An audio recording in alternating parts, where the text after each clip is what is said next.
Саламатсыздарбы, урматтуу телевизор көрүүчүлөр.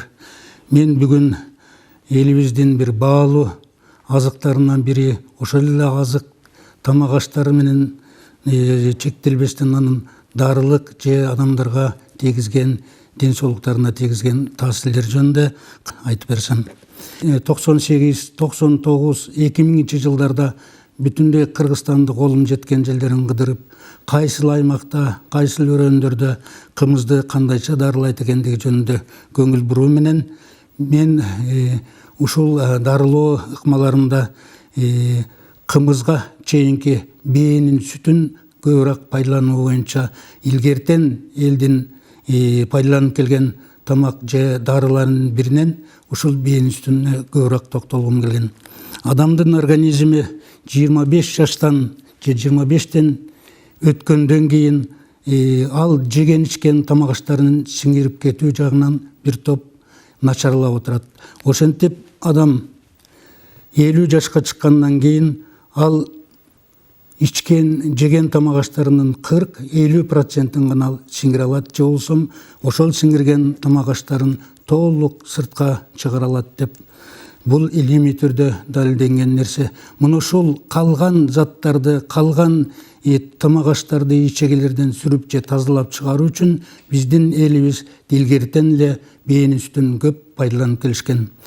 Бул бээнин сүтүн дарылоодо алгачкы апрель, май айлары же кыргыз элинин айтуусу боюнча үркөр жылдызы чыкканга чейин бээнин сүтүн дарылык катарында пайдаланып келсе, ал ушунчалык жакшы, же болбосо ички органдарды тазалоого чоң көмөк көрсөтө алат. Элде айтылып калган экен, эгерде кимдир бирөө ушул бээнин сүтүн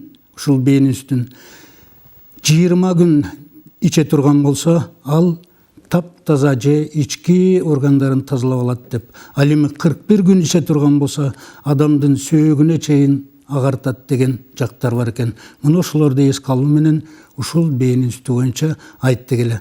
Мына бул чөлкөмдүн же аймактын өзгөчөлүктөрү бул бир аз мындай айтууну өзгөртүп коюп атат. Түндүк тарапта бээнин сүтүн кабыл алуу деп айтат, анан бул жака келгенде саамал деп айтып калып атышат. Саамал деген бул ошол кымызга чейинки ачыр алдындагы бээнин сүтүн чаначка куюп бышкан убагы. Ал бир түнөгөндөн кийин ал кымызга айланат. Бирок бул саамалдын дагы өзүнчө дарылык касиети бээ сүтүнө караганда өзгөчөлөнүп турат.